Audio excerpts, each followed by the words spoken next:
ओम नमो भगवते वासुदेवाय। ओम नमो भगवते वासुदेवाय। ओम नमो भगवते वासुदेवाय। ओम अज्ञानतिमिरान्धस्य ज्ञानाञ्जनशलाकया चक्षुरुन्मिलितं येन तस्मै श्रीगुरवे नमः। नमो विष्णुपादाय कृष्णप्रेष्ठाय भूतले श्रीमते भक्तिवेदान्तस्वामिनिति नामिने। नमस्ते सारस्वती देवे गौरवाणी प्रचारिणे निर्विशेष शून्यवादी पाश्चात्य देशतारिणे।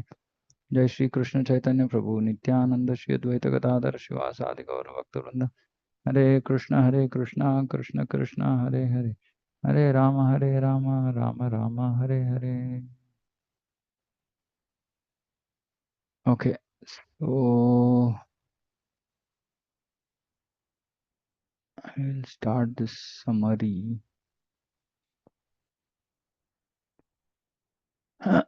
Okay, so Nama Bhasa. What is Nama Bhasa? We'll start with this. Nama Bhasa means chanting with impurity.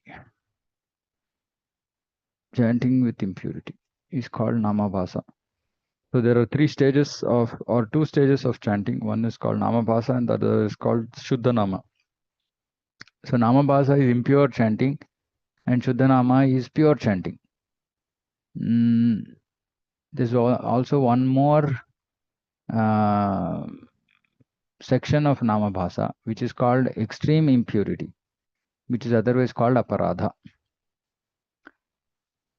Okay, so why does this impurity happen? What are the causes for impurity? What constitutes impurity of chanting? So there are two things which cause impurity in chanting. First is due to ignorance. What is the ignorance? This ignorance is about the ignorance of the position of the holy name,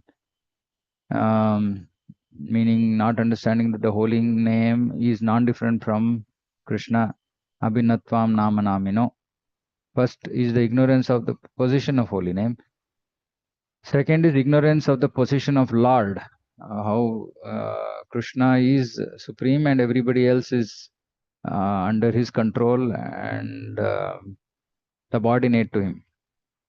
So ignorance of the position of Krishna. Then ignorance of the position of Jiva, meaning thinking, not being conscious of the fact that we are Atma and we are part and parcel of Krishna, thinking of ourselves as the body, or thinking the body as us, right? So this is called ignorance of the position of Jiva. So if anybody is under the influence of any of these three types of ignorance, then his chanting is become impure by the effect of ignorance. And of course, devotees over a period of time, as they continually hear the tattva of the Lord, of the whole understanding of who we are, who is the Lord, what is our relationship, and that we are part and parcel of Krishna, and that our constitutional position is to serve Him. So then, more or less, ignorance of the position of the Lord, ignorance of the position of Jiva get eliminated over a period of time, very naturally. But the ignorance of the position of the holy name is also something,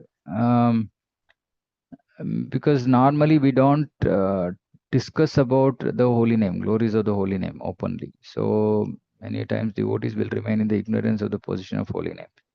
And sometimes when we discuss the glories of the holy name, some devotees might not be completely ready to accept the glories, because those glories don't seem to be in effect in their life. So then there is ignorance because we don't understand that the holy name is not different from the Lord. And that ignorance also has to be overcome because we are taking shelter of the holy name. So we have to understand that holy name is not different from the Lord. It's a conscious personality. So this verse has to be remembered. Nama Chintamani Krishna's Chaitanya Rasa Vigraha Purna Shuddho Nitya Mukta Abhinatvam Nama Namino. So if we remember this verse, we will be in knowledge about the position of the holy name. What is the meaning of this? Nama Chintamani Krishna. Krishna's Nama is Chintamani. It's like it can give everything, it can benedict anything for the chanter. Chaitanya Rasa Vigraha. It is a Chaitanya Rasa, conscious personality full of rasa or melos relationship. Chaitanya Rasa Vigraha, Purna Shuddha, it is completely pure. Nitya Mukto, it is always liberated or free, not bound. Nitya Mukta, Abhinatva Nami Namino, and it is non-different from the Nami. Mm, the Nama and the Nami are non-different, which is Krishna and the holy name are non-different. So if we accept this, even if we don't understand, but at least we understand, we hear this, then okay, we are free from the ignorance of the position of the holy name. We know that the holy name is non-different from Krishna. Yeah. Yes, Payal Mataji. No, Prabhuji, sorry. Okay. So then we know that the holy name is non-different from the Lord. Okay. So first step is that we have to overcome this ignorance, which is one aspect of this impurity, and this ignorance is compared to mist. The ignorance is compared to mist, and a little. How does a mist go away when there is little, sun appears? Even a little sun will eliminate the mist. Um, so if the holy name manifests on the tongues of the chanter, and if the holy little effect of the holy name will remove this ignorance. Just that we have to be sincere in this whole process. The whole idea is that we have to be sincere. Okay, now the second is about anarthas. So one thing which causes impurity in our chanting is ignorance, and the second one is anarthas. Now, anarthas are a little bit more difficult because they are not just simply based on knowledge. They're based on our personality, our behavior, our mind, our previous lives, influences, vasana, all this, right? So we know what these anarthas. What anarthas are unwanted things. So whatever in us which is unwanted is also creating impurity in chanting. So what are these anarthas? So there are three types of anarthas. One is called asat trishna, which is trishna, thirst for asat. Trishna means thirst for asat, craving for asat, material stuff. So which is basically sense gratification. It could be sense gratification in this life, by way of um, uh, money, position, puja, then family relations, this, that, and all that, whatever, right? Second is in heaven, next life. You want to go into heaven, or at the end of this life, you want to achieve siddhis, siddhis, or we might even want to achieve liberation. So all of these are come under the classification of asat trishna. So this is an anartha. Desiring sense gratification in this life is an anartha. Desiring heavenly happiness is anartha. Desiring for siddhis is anartha. Desiring liberation is an anartha, and it's classified under asat trishna. Second one is weakness of heart, which is called hridaya daurbalyam. This weakness of heart again is attachment to some trifling things, not very important things, which also would be a result of this asat trishna only. Then apart from that, then there is envy of others' progress. If others are making spiritual progress, then we envy them, or even material progress for that matter. Then longing for puja pratishtha, name, fame, position. This is the second type of anartha, right? So first is asatrishna, second is weakness of mind, third is aparadha. So here there is nama aparadha, seva aparadha, vaishnava aparadha, jiva aparadha. Now nama aparadha, we know that there are 10 types of offenses. We discussed that 10 times of offenses in chanting the holy name. Now this aparadha is different from the aparadha which we call as okay, this is called nama aparadha. Then the aparadha which actually what is called as distorted faith, that is also called aparadha, but that aparadha is different from this aparadha. Though both are offenses, but their what can we say? Their definitions are different. Okay, So this aparadha is this nama aparadha, then there's seva aparadha. Seva aparadha happens when we engage in devotional service, especially this is all connected with deity worship, more or less, or temple worship, temple slash deity, right? So this is called seva aparadha. Then there is Vaishnava aparadha, which is criticizing Vaishnavas. And the final one is Jiva Prada. So Jiva Prada is that we are offending or we are giving distress to us ordinary Jiva, which is also considered as an aparadha. Okay, so sometimes devotees become very hard-hearted towards ordinary jivas. No, we should always look at all jivas with compassion, saying that if they're Vaishnavas, then we have to respect and serve them. If they're non-Vaishnavas, then we should have compassion for them. And always keep thinking about how can we give them the mercy of devotion. And if you are ill-treating, and it could be anything, it could be like Jada Bharat and Rahu Gana, right? So Rahu Gana was thinking that he is a master, and that some Jada Bharat is his slave or his worker. Now, whatever be the relationship of people with us, jivas, some ordinary jivas with us, we cannot create distress for them. We cannot create situations which are distressful. So we have to be very, very careful dealing with ordinary jivas and absolutely careful when we are dealing with Vaishnavas. So if we are criticizing them, of course, it is said that if we are concerned about a Vaishnava for some wrongdoings, because of which his or her bhakti will get affected, then it is constructive concern, and that might come out as criticism, in the sense helping the devotee understand, saying, okay, these areas is not favorable for your devotion.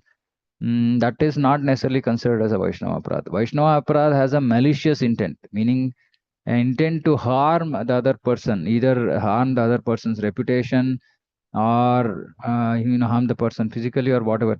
Right? Or yeah, just not constructive, not constructive. So this is very, very dangerous. We will discuss this again. And then Nama Seva Parada, like I said, anything to do with the deity worship and connected with temple, Seva Parad. Now, Jiva Parad I discussed, Vaishnava Parad. Seva Parad is not considered such a big issue, because by just chanting the holy name, the Seva Parada is actually eliminated. But if we intentionally continue to do seva aparadha, meaning we heard from Bhakti Rasamrita Sindhu that there are so many seva aparadhas. I think ninth chapter, eighth chapter talks about seva aparadhas. And even after hearing all that, if we still continue intentionally to do those mistakes, then it becomes a nama aparadha, which is namno baladyasya papa buddhi, which is intentionally doing some mistakes, knowing that okay, I'm making mistake, but then I'll chant the holy name and everything will be clear. Namno baladyasya papa buddhi, then our progress will get affected.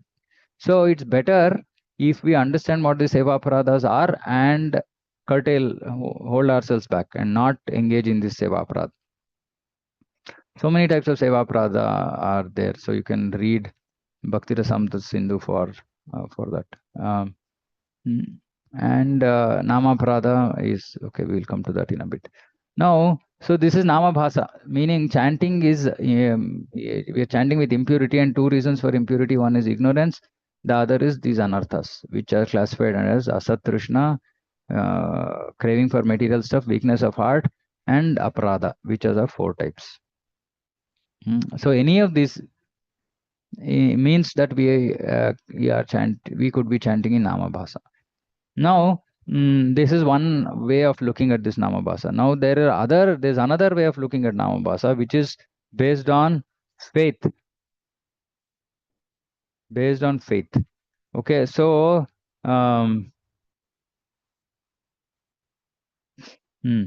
so faith. Whether we have faith in Krishna and Krishna's holy name. So we heard about the position of holy name, right? But now whether we have faith or not. Based on whether we have faith or not, there are actually Harinam Chintamani says 2 types, but for our easy understanding, I have just changed it to say 3 types of Namabhasa. Based on our faith. First one is called faithless Namabhasa, meaning what is Namabhasa? Namabhasa simply means this. There are some impurities in the form of ignorance or anarthas. That is Namabhasa. Now, in this, there are 2 categories based on whether there is faith or distorted faith or no faith. So, first is there is no faith, which is called faithless. But there is, it is not distorted. So, this is the important thing. Okay, distorted faith is more dangerous than no faith. No faith is like, complete ignorance, for example, right? So fully there's ignorance of the position of the holy name, the position of Lord, or the position of Jiva, full ignorance. So there's no faith also on the name. And it's not accepted by that person as any kind of process, chanting of the holy name. So, but in this faithless Namabhasa, what happens is people without any faith just simply take the holy name. Simply take the name of the Lord. Just incidentally, right? Because of some situations. For example, here some examples are given. Sanke. So there are 4 types: Sanketa, Parihasa, Toba, and Hela. Sanketa means a name which is referring to something else or someone else, like Ajamila. He was taking the name of Narayana, which was referring to his son. It was not referring to the Supreme Lord. So this is called Sanketa Namabhasa. Then there is Parihasa, joking. Example is Jarasandha, who is like joking. Oh, you Krishna and Balaram, I can't fight with you, Krishna. You are like, your caste is not known. Like that, joking. And Stoba is mockery, like Shishupala was mocking all his life. He was mocking Krishna. But very, very important. See, very, very important that it is not distorted. So even Shishupala, taking the name of Krishna in Stoba is more powerful than this distorted faith or aparadha. So I'll explain that, right? And then finally, Hela. Hela is slight disrespect. Even if there's slight disrespect for the Lord, slight, very slight, not offensive, very slight disrespect, it still gives liberation. This can still give liberation. This kind of faithless Namabhasa can give liberation, but it cannot take us towards prema. And our goal is Krishna prema. So faithless Namabhasa is not useful for us. Meaning we have to develop faith. That's the whole point, right? There might be examples of faithless Namabhasa, and such people would have achieved liberation. Of course, Ajamila got special mercy. Otherwise, he would have just ended up with liberation. Okay, but if there is just faith left, if it is just no faith on the Nama, still by taking the Nama without this Pratibimba Namabhasa, without this distorted faith, one can actually get liberation. Now the second one, which is called distorted faith. Now this, so at this point of time, we will come to, there are 2 types of abhasa. Abhasa means semblance of the name, meaning it looks like the name, but it's not pure name. So 2 types of abhasa. One is called pratibimba and the other is called chaya. Okay, pratibimba means some reflected image. There is some distortion. That is why it's called distorted faith. And this pratibimba is born from cheating mentality. And so it is called aparadha. So it's born of cheating mentality, and so it's called offense, aparadha. Now this aparadha, like I said, is different from this aparadha under anartha. Okay. Just nomenclature is the same. That's all. It's named similarly. Okay, now what is this distortion? What is this distortion? What is this cheating mentality? Cheating mentality is one type of cheating mentality is what is there in the heart of a Mayavadi, which is to think that Krishna's form is Maya. So this is because of their perverted knowledge of the Lord. It's not ignorance of the Lord, it's perverted knowledge of the Lord. Now, such Mayavadis, they don't get mercy of the devotees, and so they go to hell.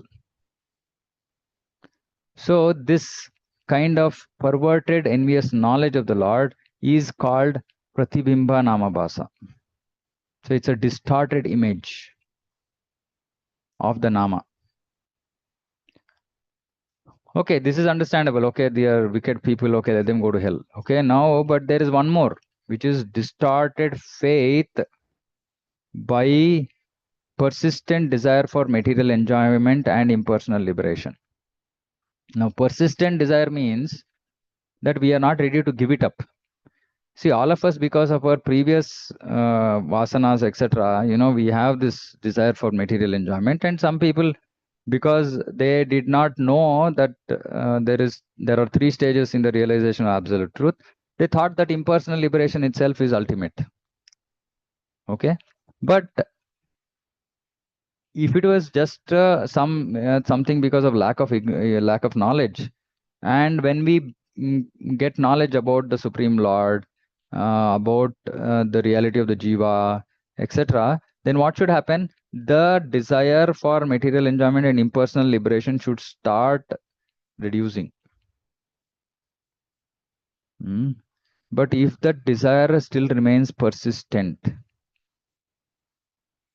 then such people, by that their chanting will not purify them, how much ever they chant, and this will eventually lead them to Mayavad, which is the first point. It will lead them to Mayavad. Because it's easy to understand. Then we just look at Krishna's body and say, okay, because of lack of knowledge of the Lord, so because we want to enjoy ourselves, and anything which is preventing our enjoyment, then we will become competitors. So we'll become competitors with Krishna. And eventually, how do we become competitors with Krishna? We will also have to say Krishna is also like one of us, and we end up coming into Mayavad. So somehow this persistent desire for material enjoyment and impersonal liberation will lead us to Mayavad, and Mayavad results in not getting mercy of devotees, and so this is cheating mentality. So this is the distorted faith, and this distorted faith is called aparadha. Okay. So this aparadha is not going to give us Krishna, it's going to take us to hell. Okay. Now there is another type of namabhasa which is called chaya namabhasa, or shadow. It's a dim image. Or in other words, this is partial faith, but it is not distorted faith. It's partial faith. There is faith, but there is partial faith, not full faith. And it's like a shadow. This name that we chant is like the shadow of the real name. Shadow always follows the object, right? If there is a shadow of a person, then it will be exactly like the person, but just that it is not, features are not clear, it is dim. But it is not distorted, meaning if the person is standing straight, it's not like the the shadow will start shaking or shivering. Unlike the reflection of a tree on water, which is the pratibimba, which is a reflected image. So this is a shadow, dim image, but it's not distorted, just because of partial faith. And why this is partial faith? Just because of ignorance. And as ignorance goes away, then the distorted faith, partial faith, becomes full faith, fixed faith. So this chaya namabhasa is real namabhasa, and it takes us towards prema. Okay. So there is faith in Krishna and the holy name, but ignorance and anarthas are still there. In faithless namabhasa also, ignorance and anarthas are still there, but there is lack of faith. In distorted faith, it's cheating. So there is no discussion. It's just cheating. So here faith, there is lack. There is faith, but there is there are still anarthas and ignorance, and all this will be dissipated. How? By continual chanting. So how can we get rid of this? How can we by continual chanting, and also Where is it?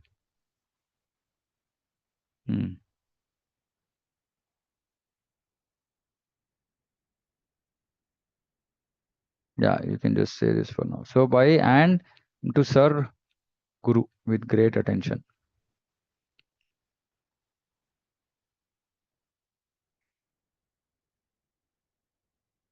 So all this will be dissipated. For attraction will grow with practice.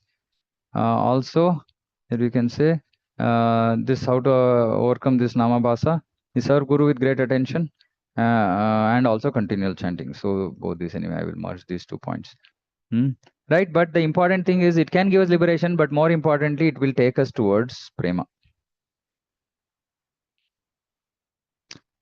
Any questions so far?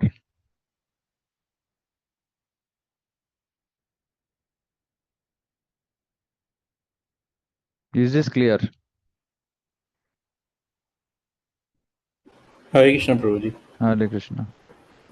Prabhuji, that meaning of that distorted, understanding. So it is mentioned that if one desires for impersonal liberation, then he cannot reach a stage of, purification If it is ever. persistent, if the Ah. desire is persistent, So the important point is about having persistent desire for material sense gratification or impersonal liberation. yeah. So persistent desire for impersonal liberation means that this person is not interested in Yeah, he doesn't want to come advanced, above impersonal liberation. like Paramatma and Bhagwan Yeah, realization. yeah. Yeah, that was my doubt, because even Yeah, impersonal understanding is also an authenticated understanding of the Lord. So that was correct. the But question. he will not come to, he might even, so the impersonal liberation, mostly unless they come in touch with devotees, it might only degrade and become Mayavad. Right? At some point of time, impersonalists will become offenders unless they have association with devotees. In which case, then they will come to faith namabhasa. Because see, even for Gnana Marga and Karma Marga to achieve perfection, there is a tinge of bhakti required, like we discussed, right? But bhakti is taken up as a secondary process, but it's without offense. Just that their focus is impersonalism, but they also accept bhakti as a secondary process. So then it doesn't degrade to Mayavad, and they might achieve the result of their impersonal, whatever. They might even achieve impersonal liberation. Yeah, dear brother. Yeah, Vamshi Prabhu. Hare Krishna, Prabhu. Prabhu, anarthas and vasanas are same, Prabhu? Yeah, pretty much. I mean, They are same. anarthas are a result of vasanas. Vasana is a more technical word which refers to some kind of remnants in our mind from previous lives that results in anarthas. I mean, it manifests as anarthas. Okay. Yeah, Shashank Prabhu. Hare Krishna, Prabhu. Yeah. Prabhu, in a case where we are chanting attentively and we are holy name, we are hearing it properly and it is stagnant, but still attraction for holy name, why it won't come, Prabhu? Like, That is a different topic. I have not discussed that so far. Whatever I've discussed so far, if there any question you can ask, because there's still other things. As of now, whatever has been discussed here, is this clear? yeah, Prabhu. But below one point was there, cry and beg for attraction for Krishna. Yeah, I have not come till there still. So I only come till here. Prabhuji, please Yeah. can you explain once again this Chaya Namabhasa? See, Chaya Namabhasa is the real Namabhasa. This Chaya Namabhasa is like a shadow image of the name. So there are two types of images of a name, or three types of images of the name. One is the name itself, the original name, or like think of it as a person. So there's a person. One is you see the person directly, you see the person, right? So that is the person. Now, but you're not able to see the person, but you are only able to see, first you can see the shadow of a person. So which means that there is no light. It's all dark. And but there is light coming from one direction, and it creates a shadow of that person. Now that shadow of that person is exactly that person. just that you Yes. can't see any of the features. Mm. But it's not somebody else, it's that person only. So it's considered as a dim image, meaning the name is fully not manifested. It's some dim image of the name is manifested. Now, what does that dim image mean? It's not bright, or there is no brightness to that name, in the sense just because there is ignorance and anarthas, the name doesn't manifest fully.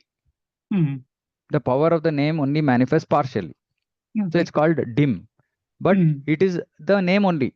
It's not something else. It's the name only, but it's a dim image of the name. So it is the effect of the name is very, very weak. It's just like a very partial effect of the name is experienced. Okay. But when it is pratibimba, it is like a reflection of that person in water. Now, what happens in water? The person is standing erect, right? But say it started raining and then the water, now there are ripples in the water.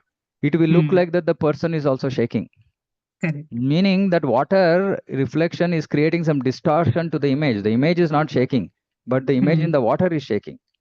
So this is that distorted faith. So if somebody looks at the water and say, hey, I think the person is also shaking, this is cheating. So, I mean, I'm just giving you like a rough way to understand, saying that, okay, so this is called pratibimba, which is actually distorted faith. The faith, the image becomes distorted in that reflection. So, like that, the name is distorted. Okay. So And, in this distorted Basa Prabhuji, will the person not get Krishna Prema? no, he will go to hell. He'll go to hell. Yeah. Yeah. Okay. He will go to hell, right? Unless he overcomes that. Okay. Unless he is able to give up that cheating mentality, and which can happen only if that person comes in touch with the devotee and understands the knowledge of the holy name, knowledge of the Supreme Lord, knowledge of our jivas, as described in the Bhakti scriptures, and then he continues his chanting. Then he will come to Chaya Nama Basa. Okay. Right? Otherwise, if he remains in Pratibimba, which means that if he is persistent and he is offensive, then he will go down. Okay. Right? Now, the other thing is, this is slightly unclear, but also Haridas Thakur also says, if somebody has persistent desire for material enjoyment in impersonal liberation, this will lead to Mayavada, it said. No, but it's not that it will always lead to Mayavada.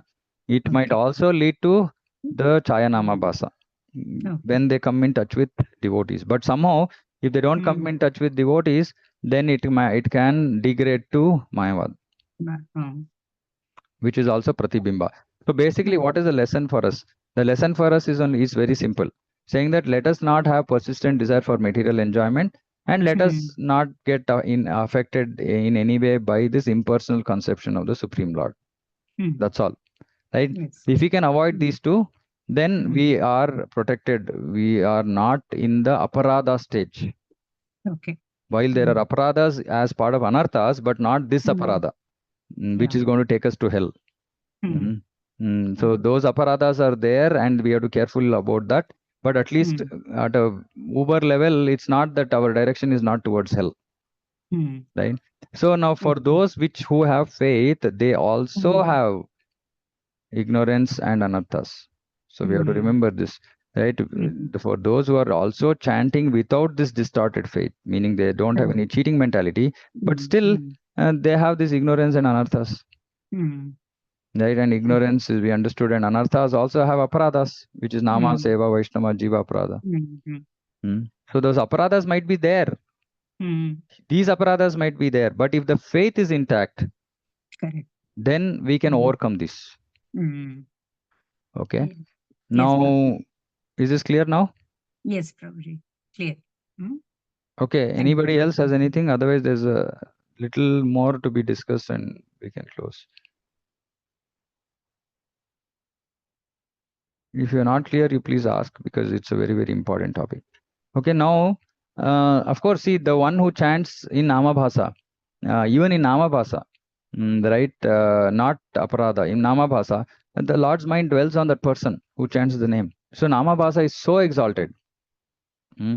Which is, I'm not talking about, I'm only talking about Chaya Nama Bhasa, which is the real Nama Bhasa. When somebody chants in real Namabhasa, which means that not the distorted faith, but proper faith, right? The Lord's mind dwells on the person who chants the name and he thinks, oh, this person belongs to me, I will always protect him. Even though the person has no feelings towards the Lord, like it could be even faithless also. It's not distorted faith. It could be either faithless or faith. Both the Lord takes care of that person, of the jiva. Even if a person is chanting in faithless Namabhasa, the Lord is ready to protect him. I will protect him. So then Haridas Thakur says, then what to say of people who are chanting with some affection, love towards the Lord, right? A person who has no feelings and really no faith also, still if he chants the name without the offense of distorted faith, then the Lord is ready to protect him. So chanting even once in non-aparada nama bhasa. So we have to just, now whenever we say nama bhasa, we should understand this is not the aparada. Leaving out the aparada case. Anybody who chants even once in nama bhasa, he removes all sins, desires and ignorance. However, the question that Shashank Prabhu was asking, the results come slowly. Results come slowly. Most cases, name shows its fruits after some time only, not immediately. So it looks like, though everything can be removed, still there are anarthas will remain. So our anarthas will remain. Though actually Namabhasa can remove our anarthas don't go immediately. Now there is a very, very important reason for this. The important reason for this is that devotees, see, by just maybe, some chance, some arrangement, somebody took a name in Namabhasa and they have faith in Krishna and Krishna's holy name, but their existence is full of ignorance and full of anarthas. Now, if suppose I took Namabhasa, then next moment I should be full of knowledge. Right? Next moment I should be full of knowledge. But then this will create a disruption. Like the Lord doesn't want these other philosophies will be completely uprooted. And Lord doesn't want people to come to this chanting because of seeing all these powerful effects of chanting. So the Lord intentionally holds back the results. And also our hearts will become more gradually cleansed so that gradual cleansing will become more permanent. Meaning, for example, suppose somebody is attached to their body. Now suppose if somebody chanted in Namabhasa and immediately all their attachment to their body will go. No, that looks very abnormal, right? So to prevent that abnormality, some more sane process is given, wherein that person will now, through the effect of more chanting, gradually he will start to overcome his anarthas one by one. And sometimes we chanted in Namabhasa, but we have some serious anarthas which are not going at all. Then what happens? Then the devotees experience some kind of difficulty, suffering in their life, which is just the Lord's mercy, which is not karma phala, which is the Lord's mercy to take away that anartha in such a way that the jiva will not desire to have it, desire to do that anartha again. So this is done in such a way that the desires are very strongly removed with no possibility of reoccurrence. So that is why even the one Namabhasa itself has that power. The Lord delays the results. So we should not think that we have not overcome all our sins, all our desires, all our ignorance. We have, but just to make it, just to remove it in such a way that it will not occur again. And why this slow process is required? Because we have something called as free will, right? Now, if when we have free will, we should come to a stage in life wherein we don't want to misuse our free will. So in some sense, the Lord delays the process so that the free will becomes more strong and determined, saying that, okay, I'm not going to misuse. If somebody was has been purified in their previous lives itself, so much purified that they don't have actually much anarthas in their heart, then they might experience the effect of namabhasa much earlier. So that is why it depends case to case basis. Like I said, our previous life could have been really not good, but somehow we did some bhakti unmukha sukruti and came in touch with bhakti, and somehow we are fortunate to chant the holy name, and we even started that we developed faith also, and we chanted in namabhasa, but we have so much of kachada from our last lives in our mind, right? Now this all these has to go, and this will not go overnight, but it is not that it's going to take lifetimes. Based on the effort that the devotee puts, the heart can get purified as fast as in accordance with the effort that the jiva is putting, that the devotee is putting. And if somebody is a really pure soul and no influence of by their previous births only, they have made so much progress that they don't have influence of rajas and tamas in this life, then they might even experience the effect of namabhasa. So they will come to Brahmabhuta very early. They will experience real happiness.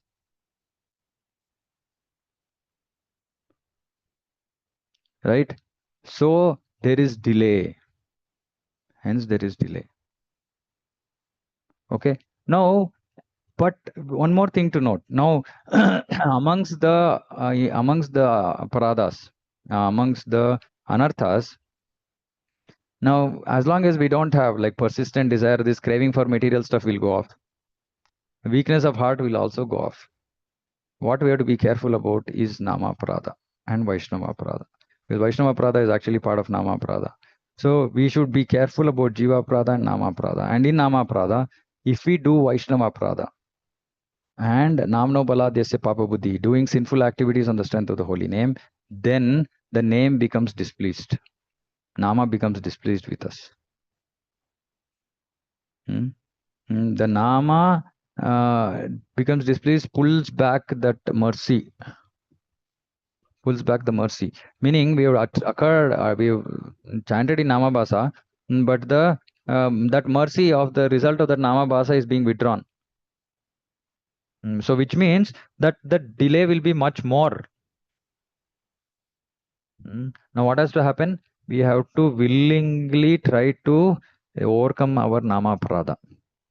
To make us serious about getting rid of this Namaprada, there will be suffering in the life of such a devotee. And the devotee will then take it seriously and focus on getting rid of this Vaishnava Prada and doing sinful activities on the strength of the holy name. And according to the degree of the that the offense diminishes, Nama again begins to show mercy. So which means we can just be in Namabhasa and make progress if we can avoid Nama Prada, which is mainly Vaishnava Prada and Namno Baladesya Papa Buddhi. The other aparadas are not so difficult to overcome. They are overcome by just regular chanting. Only if we do Vaishnava Aparada or doing sins on the strength of the holy name, will we not only the effect of the Nama will be delayed, but also we will go through sufferings in our life.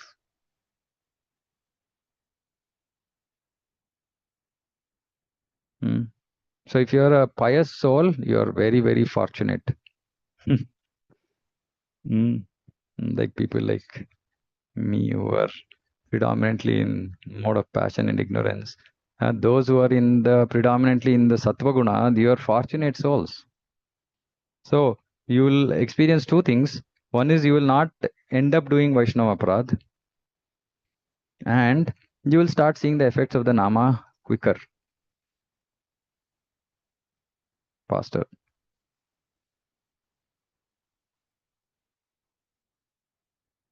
Okay? Anything? Any questions?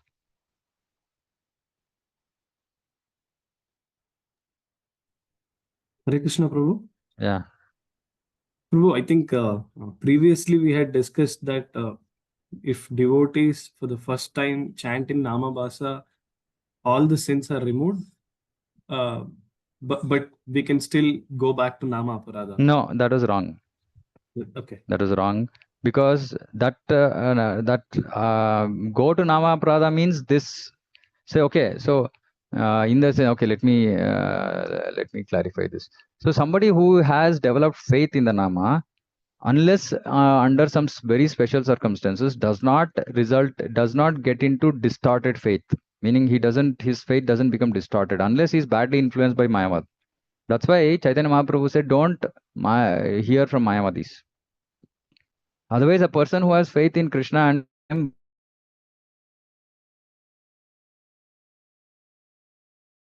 the aparada, which will take them to hell. Okay, but otherwise, a person who is doing Chaya Nama Basa, anyway, he can commit Nama Aparad. That doesn't take away the result. It just delays the result, because the Nama is becoming displeased. Is this okay? Yeah. Right? So when we chant in Namabhasa, we are actually all chanting in Namabhasa mostly, right? Because otherwise you will not be sitting here and hearing, you will be in Mayavad, and you will be offending the Lord left, right, and center. So all of us are in Namabhas, but our extent of Nama Aparad is different. So if somebody is predominantly in the mode of goodness, then his Nama Aparad will be least compared to person in mode of passion, and worst will be person in the mode of ignorance. Right? And to the extent of the Nama Prada, to that extent, the name becomes displeased with us and pulls back mercy. So we have to strive to overcome Nama Prada. And out of the 10 Nama Pradas, the most dangerous ones are the Vaishnava Parada and the doing sin on the strength of the holy name. Now all other offenses, they will just go by continual chanting. How much, so like it's not like me. That's why the vow at the time of initiation is minimum 16 rounds. If suppose say somebody is able to do 64 rounds every day, then they will get rid of all other Nama Pradas. Right? Now, so yesterday I was thinking about this, saying that why don't I stop all my classes, everything, and from today just start chanting 64 rounds or more of Hare Krishna Mahamantra. Isn't it? Doesn't it sound like a better? It sounds like a better approach, right? So two things. One is those devotees who are thinking that they are chanting very nicely and they should chant only 2 rounds, because I'm chanting nicely in 2 rounds. When is my rounds, my chanting is becoming bad. Now that is also not good, because we end up doing all these. We have all these anarthas. We end up doing aparada, and the solution for aparada is more chanting. So instead of chanting only 16 rounds, why not we just stop everything else and just start chanting 64 rounds? And the only downside of this logic is that because we are in the movement of Sri Chaitanya Mahaprabhu, Chaitanya Mahaprabhu wants us to preach, right? So even at the sacrifice of those, whatever additional rounds of Hare Krishna Mahamantra, if you are engaging in preaching, then we will get protection by Chaitanya Mahaprabhu. This is special mercy, right? But otherwise, if you are just engaged in other activities, then we better be careful to do Nama Prada. And that's why Shravanam and Kirtanam are recommended, because the ignorance will go only by Shravanam. The ignorance of about the holy name, about the Jiva, about the Lord, all of that will go only by repeated hearing. Otherwise, we will keep chanting and we will keep, we'll remain in ignorance, or might be doing some Nama Prada, which will displease the Nama and then pull back the mercy. So Shravanam will make sure that we will be in proper consciousness. But helplessly, we will be getting dragged here and there. But that will go by just continual chanting. The solution for all these anarthas, difficulties, etc., is constant service to Nama and devotees. And we can cry and beg for attraction to the holy name during chanting, etc. Yeah. Sorry, Prabhu, too many questions. Not sure whether this is related to today's topic. During our chanting, Prabhu, sometimes, since you mentioned that most of us will be in the Namabhasa stage, the consciousness won't be so much like, or the next day That's chanting. inattentive chanting. Inattentive chanting. So does that mean that we are in Namabhasa with an inattentive chanting, or we are dropping for that day for a Nama Parada stage, Prabhu? Nama Parada is lose faith. If we lose faith, or if we have distorted faith about the Nama, about Krishna and Krishna's holy name, like intentionally, like you just say, okay, no, I don't have any faith in Krishna. I don't have any faith in the holy name. I think that if I say I don't have any faith, that goes into faithless Namabhasa. This is distorted faith, which means that no, Krishna is there, but Krishna is not Supreme Lord. His body is made of Maya. So any of these which have distorted faith, which not, if your faith is shaken, then you might fall down into Namaprada, and then it's not like tomorrow you will come back to Namabhasa, right? So the name is not Nama Aparada. We should call it something else. It's always confusing. So if you are in Namabhasa and you lose, your faith gets distorted, then you will fall down to Aparada stage. And in this Aparada, from this Aparada stage, coming back to Namabhasa is very, very difficult, because your faith has to be re-established. So generally, there will be a separation, meaning people who are devotees, normally they don't fall down their faith unless something major happens in their life. And we have seen devotees losing completely faith in Krishna and Krishna's holy name and leaving bhakti altogether, right? But if you are not affected by any of such drastic situations in our life, then it's not that because of our daily inattentiveness in chanting, we will come down to aparada. We are doing Nama Aparada, but it is not coming down to a lower stage of, but so it is like Nama Aparada in Nama Bhasa. Let's think about it that way. So when you do inattentive chanting, it is Nama Aparada in Nama Bhasa. Understood, Prabhu. Understood. Okay. Yeah. Is this clear to everybody? So there is the lowest of all the levels, which is called aparada, which is distorted faith. Then there is faithless namabhasa, which will take us to liberation. Then there is faith namabhasa or chaya namabhasa, which will take us to liberation, but can also take us to prema. When we are in faithless namabhasa, we will not engage in regular chanting of the holy name. So it's not for us. It's not for us sadhakas. Okay. That's for people who randomly just take the holy name. And then Mayavadis are into this aparada stage, right? So Mayavadis are aparadis. Then the non-sadhakas, non-devotees can come under faithless Namabhasa. And devotees who are trying to sincerely chant will be in faith Namabhasa or Chaya Namabhasa. But with Chaya Namabhasa, they will have Agnana and they will have Anarthas, in which we can be doing Namaparada. Okay. Now, if it is ignorance and if it is other anarthas, Asat, Trishna, Hridaya Daurbalyam, it will all go very easily, right? But when it comes to aparada, if you do Nama Aparada, even Seva Aparada will go, Jiva Aparada will go. But if you do Nama Aparada, right, then what happens? To the extent we are doing Nama Aparada, to that extent the Nama becomes displeased with us. Okay. So it pulls back mercy. And in addition to this, if you're doing Vaishnava Aparada and doing sins on the strength of holy name, we'll also suffer. Not just that the mercy of the holy name is reduced, we will also suffer as punishment, additional punishment. Okay. So we should try to, we should remain, our faith should be intact, and we should reduce our ignorance by regular Shravanam. We should remove our anarthas by regular chanting of Hare Krishna. Make sure that you're chanting 16 rounds at least every day, and avoid Nama Prada, of which mainly at least try to avoid Vaishnava Prada and Namno Baladhyasya Papa Buddhi, doing sinful acts on the strength of the holy name.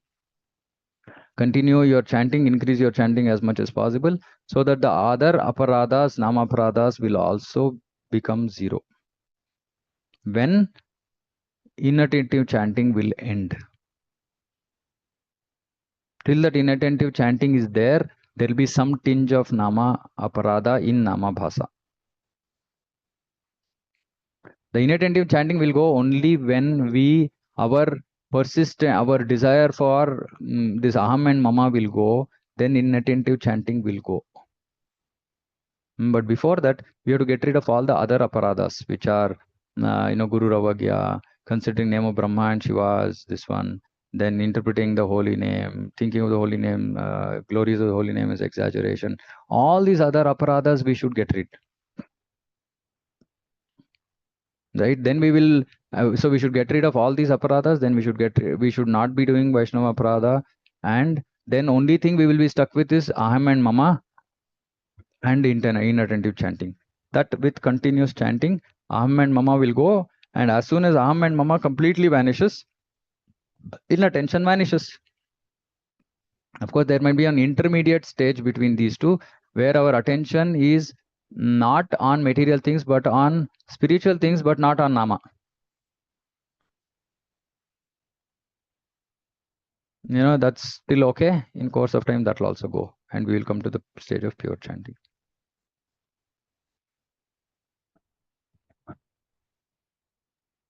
Hare Krishna Prabhu. Yeah. In Bhagavad Gita, there is an instance wherein Lord Krishna states that if someone is moving towards bhakti and he is not able to mature or progress in this janma, in the next janma he will get a good birth and he will continue to progress. Yes, yeah. But here, when we look at if we do some nama parada, the name gets displeased and we will be punished. Only two cases we will get punished. And see, punishment doesn't mean that we will not remain devotees. Okay, let me explain this. Okay, good question for clarification. Now, see, what is this punished? Punished is done only when we are doing Vaishnava aparada and doing sins, committing sins on the strength of the holy name. Now, Krishna is looking, but he has two bad habits. One is he's criticizing other Vaishnavas, thinking that he's great. The second thing is he still has some attachment to doing sinful things. So I have to help him. So how do I help him? Lord has to help us, right, to overcome these difficulties or these unwanted things. So because we are doing something which really displeases Krishna, Krishna gives us suffering. Now, when Krishna gives us suffering, he's standing beside us. This is like children liking a learning cycle with parents behind them.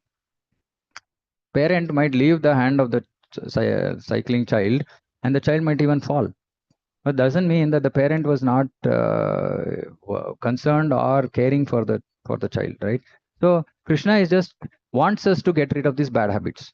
And the best and the only way actually for us conditioned souls, the only way we get rid of bad habits is when we are forced out of it.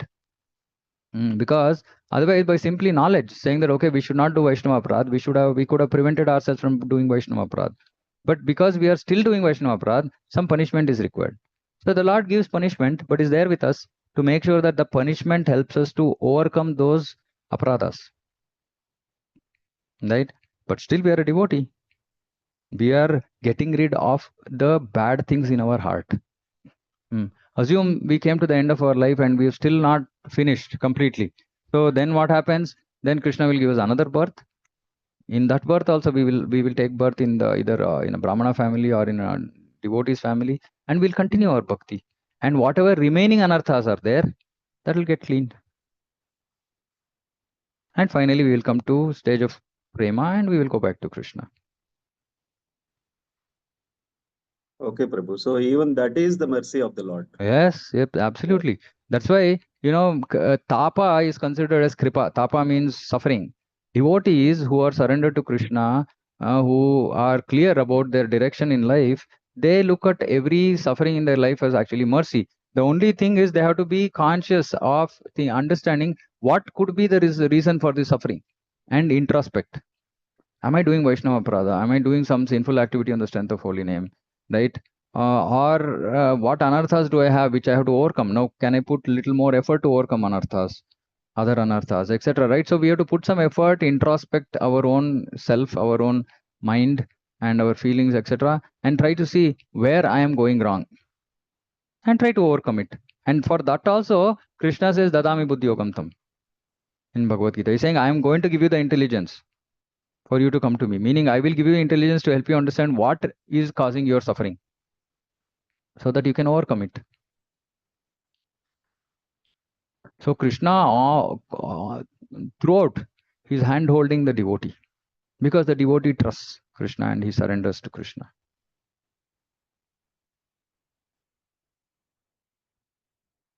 Okay. Okay, Prabhu. Thank you. Yeah. Okay. Anything else? Anybody? So summary is that we should have faith in Krishna and Krishna's holy name. We should try to get knowledge so that our ignorance goes off, and we should try to chant sincerely so that we don't commit aparadhas. But if we are committing aparadha, if we are committing Vaishnava aparadha, we should just immediately stop, because it's just going to result in suffering. Is the only way by which we are going to get corrected.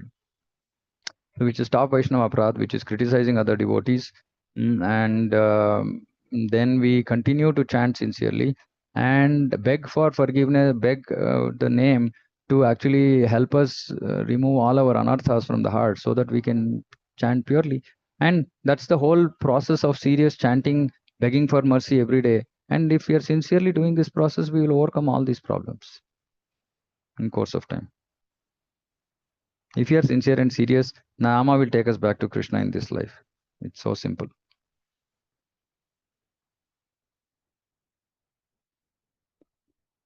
Okay, I think we will end here. Yeah. Hare Krishna, Okay. Prabhuji. Yeah. Can you share the notes, Prabhuji? It still requires, I shared already yesterday in the group I've shared, but it still requires a little bit more massaging. So, so possibly by one more day maybe, then I will share. Okay, Prabhuji. Yeah. Thank you so much.